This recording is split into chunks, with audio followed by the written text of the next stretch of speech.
Growing up, my twin sister Anna and I were very different. She was like the perfect daughter while I wasn't. Our dad was a serious professor, always focused on his work, and our mom was all about being a traditional housewife. They wanted us to be just like them, but I was more into band t-shirts and keeping to myself. Mom always compared me to Anna, who seemed to do everything right. She'd ask why I couldn't be more like her, especially when I showed up at breakfast with my headphones on. Anna, on the other hand, basked in Mom's praise. She'd wonder why it was so hard for me to dress nicely and smile.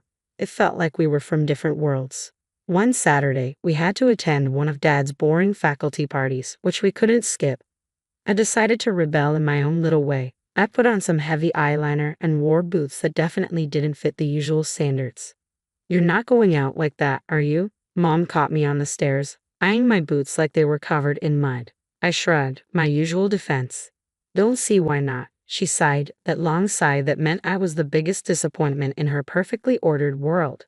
"Please, Eliza, just this once, can't you try to fit in? For once, pretend we're the perfect family." I shot back, tired of the same old argument.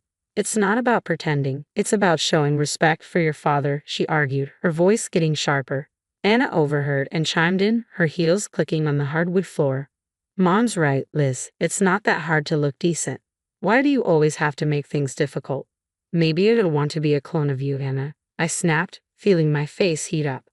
I hated these arguments, hated being compared, but more than anything, I hated feeling like the odd one out in my own home. Dad appeared at the bottom of the stairs, looking serious.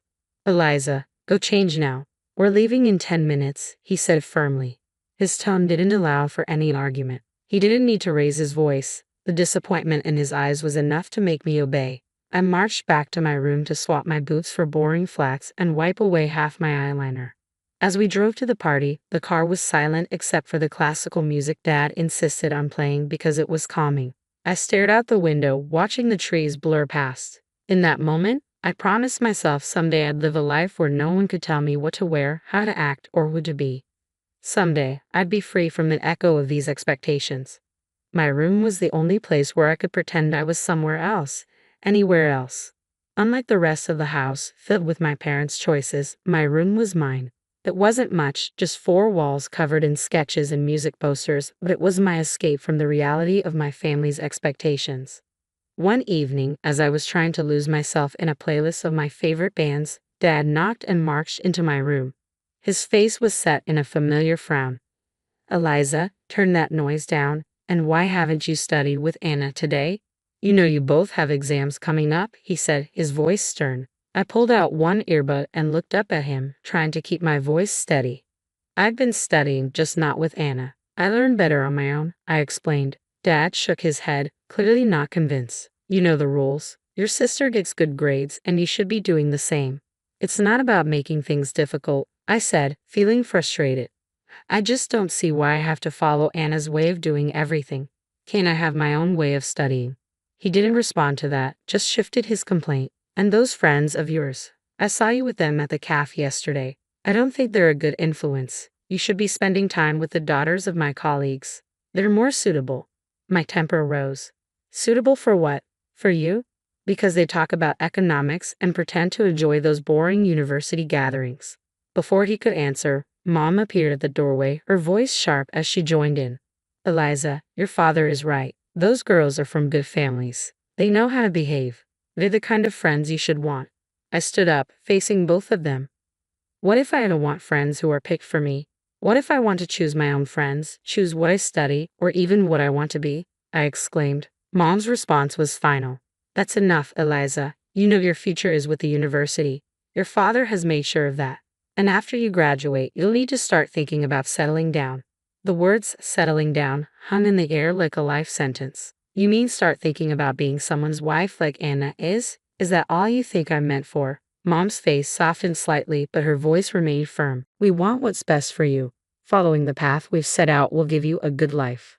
"A good life," I repeated, the bitterness evident in my tone. "Is it a good life if it's someone else's idea of good?" No one answered. They didn't need to. We all knew there was no point in arguing. They had their plans, and they expected me to fall in line, just like Anna. Anna and I were like 2 sides of the same coin, always together but never on the same page. At university, where Dad taught, the differences between us grew even more obvious. She was into business management, the golden child, always nodding along in lectures, asking smart questions that made professors appreciate her. Meanwhile, I was stuck in the same program, but it felt like wearing a shoe on the wrong foot. Awkward, uncomfortable, and just plain wrong. One afternoon, as I trudged through a mountain of textbooks in the library, Anna breezed in, her notes organized, her smile ready. "Hey Liz, are you coming to the study group tonight? Professor Hall mentioned he's dropping by. Could be good for us to show face," she said, her tone light but insistent. I glanced up, feeling the weight of her expectations. "No, I don't think so. Those things aren't really my scene, you know," I replied. She frowned, placing her books down with a thud that matched her disapproval. "It's not about it being your scene, Liz. It's about making the right impressions. You need to start taking this seriously. We're graduating soon." I shrugged, turning back to my notes. "I am taking it seriously, just not in a way that makes me miserable. Why bother pretending? Because, Liz, sometimes you have to play the game to get ahead. You think I like all of this?" She gestured around at her perfectly tabbed textbooks and color-coded notes. "It's not about liking it, it's about doing what's necessary." I shook my head, pushing back my chair with a scrape. "Well, maybe I'm tired of doing what's necessary according to everyone else. Did you ever think of that?" Her voice softened, but her eyes were steel. "Liz, I'm just trying to look out for you. It's not going to be around to sort things out forever. What are you going to do if you keep alienating everyone? Maybe I'll figure it out on my own. Maybe I don't need to follow Dad's roadmap or yours." I shot back, feeling a surge of defiance. Anna sighed, her frustration clear. "You're so stubborn. Just try it, okay? For me, if not for yourself. Show up tonight. Talk to Professor Hall. It won't kill you," Anna urged. I looked at her, really looked at her, and saw not just my annoyingly perfect sister, but someone who actually cared in her own way. "Fine, I'll think about it," I conceded, not ready to promise more. "Thank you," she said, her smile returning. "It's not that bad, you know. You might even like it if you gave it a chance." "Doped it," I muttered, but I knew I'd lost this round. For Anna, I'd show up, sit through another boring discussion, and nod at the right times. It was just a few hours, I told myself. How bad could it be? As it turned out, not as bad as I thought. Professor Hall was surprisingly interesting when he wasn't lecturing from a podium. I even asked a question which earned a shocked but pleased look from Anna. Later, as we walked back to our dorm, Anna nudged me. "See? Not so terrible, right?" That fragile peace didn't last long, however. In our last year, Anna introduced us to her fiancé, a lawyer 10 years her senior, already well established and exactly what our parents dreamed of. Mom and Dad were over the moon, praising Anna for making such a smart match, and immediately turned their expectant eyes on me. "Now, Eliza, it's your turn to find someone suitable," Dad said one evening over dinner, his tone implying that my time was running out. Mom nodded enthusiastically, already planning out my life as if it were another one of her well-organized home projects. "Think about your future, dear. Someone who can provide for you, who has a good standing." I remember staring at my plate, feeling the walls close in. Anna's wedding was meticulously planned down to the last detail by Mom, from the bridesmaids' dresses to the floral arrangements, showcasing her perfect vision of family prestige. After the wedding, Mom often visited Anna, doling out advice and ensuring her life played out just as she had orchestrated. Witnessing this, I knew one thing for certain. I didn't want my life tailored by someone else's hands. One day, I was walking down the street, lost in thoughts of how to escape the life my parents envisioned for me when I heard the deep rumble of a motorcycle approaching. Curiosity pulled me toward the sound. That's when I saw him, Jake, with his leather jacket and carefree smile, pulling up beside me. "You look like you need a ride," he called over the roar of the engine, a playful twinkle in his eyes. I hesitated, glancing back towards the path home and at his outstretched hand. What did I have to lose? "Sure, why not?" I replied, my voice a mix of nerves and excitement. Climbing onto the back of his bike, I felt a rush of adrenaline as we sped away. The wind whipped through my hair, and for the first time in a long time, I laughed genuinely. Jake shouted something about showing me his world, and I held on tighter, not wanting this moment to end. We stopped at a diner frequented by bikers over burgers, workers, and fries. Jake told me about his life as a welder, his passion for bikes, and his love for the open road. It was so different from anything I was used to, raw and real, I remarked, my voice barely above the clatter of plates and chatter around us. Don't you get scared living like this? Scared? No, it's thrilling. You never know what's around the corner. Isn't that better than having everything planned out for you? Jake replied, his eyes lighting up with each word. Over the next few weeks, we met secretly. Each ride on Jake's motorcycle pulled me further from the life I was supposed to live and closer to the life I wanted. The speed, the adventure, it wasn't just about the thrill, it was about feeling alive, feeling free. One evening, as we watched the sunset from a secluded overlook, Jake turned to me. Eliza, I don't just ride to escape. I ride to feel alive, to make every moment count. With you, every moment feels like it's worth something. I leaned into him, my heart beating fast. I've never felt like this before. You make me feel free, Jake, I confessed. He smiled, pulling me closer. Then let's not go back to just existing. Let's live. 6 months with Jake felt like a lifetime of moments I'd always dreamed of. The day he proposed under the stars with a gentle rumble of his bike in the background, my heart screamed a yes before my mouth could form the word. It was perfect, except for one looming hurdle. My parents. I wrestled with the fear of introducing Jake to them. He was everything they disapproved of, his rough edges, his wild spirit, his simple yet content life as a welder. But love bolstered my courage, and I decided it was time they knew. The day I brought Jake home, he was clad in his usual attire, a leather vest, black t-shirt, ripped jeans, and a bandana. I loved it about him. He was unapologetically himself. As we stepped inside, I could already feel the weight of my parents' judgment. Mom's face went pale at the sight of Jake, her eyes widening in shock. What in the world, Eliza? She gasped, her voice barely a whisper. Dad's reaction was harsher, his words sharp as knives. Who is this, and why is he dressed like a thug in our house? I took a deep breath, steadying my nerves. Mom, Dad, this is Jake. He's the man I love. We're getting married. Their silence was deafening. Then Dad turned to Jake, his tone laced with disdain. Married? What do you do for a living, young man?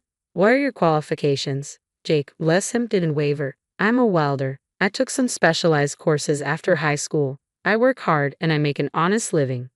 The look on my parents' faces was a mix of horror and disbelief. Mom looked like she might faint. A welder, Eliza. You can't be serious, as voice rose, anger flaring. You expect us to give our blessing to this?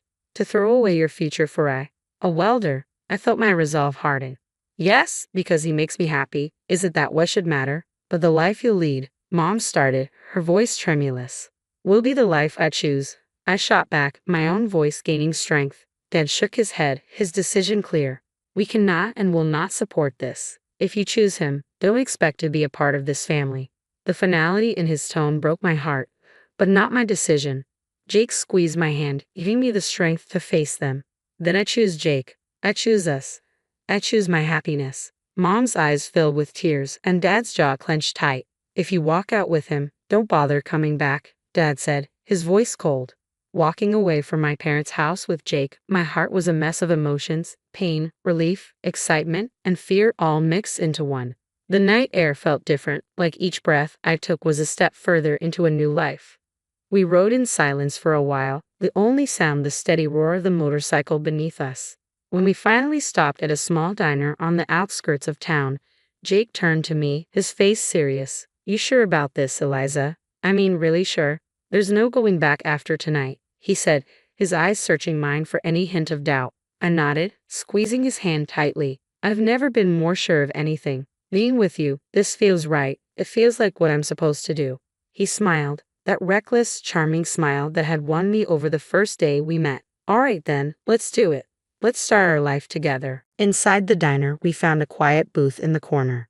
The waitress brought over 2 coffees without asking, and we sat there, planning our next steps. So what's first? I asked, stirring cream into my coffee, watching it swirl and blend. We'll need to find a place to stay, at least for a while. Then maybe look for jobs. I have some buddies who can help us get started, Jake replied, his tone practical but optimistic. It's going to be tough, isn't it? I said, more a statement than a question. The reality of what we were doing was beginning to sink in. Jake reached across the table, his hand covering mine. It might be, but we'll handle it together.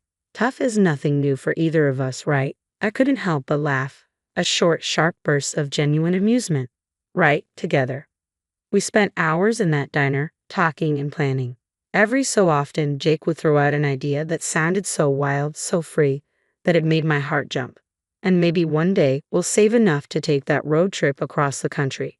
Just you, me, and the open road. I like that, I said, allowing myself to dream bigger than I had ever dared. Riding back into the city, we began our search. The next weeks were a blur of activity. We found a small apartment on the edge of town, nothing fancy, but it was ours. Jake found work at a local garage, and I picked up shifts at a nearby diner. Life was hard, but it was ours. We made do with what we had, and every night when we came home to each other, it felt like we had everything. Months later, we decided it was time to make it official and got married in a small, intimate ceremony. I held on to a sliver of hope that my family would show up, that they would see how happy I was and let go of their prejudices. But the chairs reserved for them remained empty and no congratulatory messages came. Despite the sting of their absence, the day was perfect because it was ours. Over time, I grew incredibly close to Jake's mom. She welcomed me with open arms, calling me her daughter, filling in the gaps left by my own family. Her warmth and acceptance healed some of the wounds left by my parents' rejection. Things were finally looking up for Jake and me. After he completed additional diving training and became a certified underwater welder, his income shot up to $150,000 a year. That change made a world of difference. We managed to buy a townhouse in a nice area, the kind of place I'd always dreamed about but never thought I'd actually live in. I started working as a dispatcher in Jake's company. It wasn't just a job. It felt like I was part of something important, supporting the man I loved and building our future together. On weekends, we escaped the city on his bike, roaring through winding roads and taking in breathtaking views of nature. Those moments with the wind in my hair and his warmth against my back were pure bliss. Living nearby, my mother-in-law became a frequent visitor. One such afternoon, while Jake was tinkering in the garage and I was fixing us some coffee, she arrived looking a bit troubled. "There's been some ugly news," she said as she settled down at the kitchen table. "Something about a professor at the university involved in a harassment scandal." My heart skipped a beat. "Oh, did they say who it was?" I tried to keep my voice steady, dreading the answer. She shook her head. "No, they didn't mention a name on the radio. But you know how these things go. It's probably all over the TV by now." Nodding, I flicked on the television, tuning into the news. Sure enough, there was a report on the scandal, and as I had feared, my father's face appeared on the screen. The anchor detailed accusations against him, and I felt a cold wave of disbelief wash over me. Turning off the TV, I sat down heavily, trying to process the news. Jake came in, wiping his hands on a rag, and saw my face. "What's wrong, babe?" he asked, his brow furrowed in concern. I swallowed hard, my voice barely a whisper. "It's my dad. He's been accused of harassing a student." Jake's expression hardened for a moment before he came over and took my hand. "I'm sorry, Eliza. That's tough news. How do you want to handle this?" I shook my head, not really sure of anything at the moment. "I don't know. I mean, what can I even do? It's not like we're close anymore." He squeezed my hand, understanding. "Whatever you need, I'm here for you. We don't have to figure it all out right now." I decided to wait and see how things unfolded before making any moves. Whatever decision I made, I knew I'd have Jake by my side, and that was the reassurance I needed to face whatever came next. Life had been peaceful until that unexpected afternoon at work when a familiar car pulled into the parking lot. I hadn't seen my parents in a long while, and the sight of them stirred up a mix of emotions I thought I had put to rest. Both of them looked dramatically changed. The scandal had taken its toll. Mom had lost a lot of weight and looked years older, while Dad appeared broken, a shadow of the stern man he once was. My mother spotted me and rushed over, arms open as if nothing had happened, as if years of distance and disapproval could be bridged in an instant. But I couldn't embrace her, not now. Instead, I stepped back and took Jake's hand, looking for strength in his presence. "Eliza, it was so hard to find you," Mom said, her voice cracking with emotion. Dad, ever the gruff one, cut to the chase, his voice harsh and bitter. "I was accused unfairly, you know. I went to your sister's husband for help, but that bloodsucker wanted a fortune. Your sister sided with him, and now they've kicked us out. We need your help." I stared at them, disbelief and anger swirling inside me. "Help? After all these years, you show up and demand help. We have nowhere else to go." Mom's voice was desperate. "They've disowned us too. We thought maybe we could stay with you." I almost laughed at the absurdity. Stay with me. After you disowned me, you made it clear I wasn't your daughter anymore. Dad's face turned red, his old temper flaring up. You owe us, Eliza, after all we've done for you. That's where you're wrong, I interrupted, feeling Jake squeeze my hand in support. I don't owe you anything. You threw me out because I chose my happiness over your demands, and now you want what? To just move in and pretend like we're a family. The situation was spiraling, and I could see people watching, a crowd beginning to form. Mom started to cry, her sobs loud and attracting even more attention. You're being ungrateful after everything we've done for you, she accused through her tears. I took a deep breath, my decision clear. No, Mom, I'm not ungrateful. I'm free and happy. You made your choices, and now you have to live with them. As we walked away, I heard my dad yelling, but Jake leaned over and quietly told the security team, "Don't let them come here again." The following months flew by, filled with love and peace. We welcomed a son, a new beginning in our growing family. My parents never came back. That day in the parking lot was the last I saw of them. And while part of me grieved for what could have been, I knew I had made the right choice for me and for my family.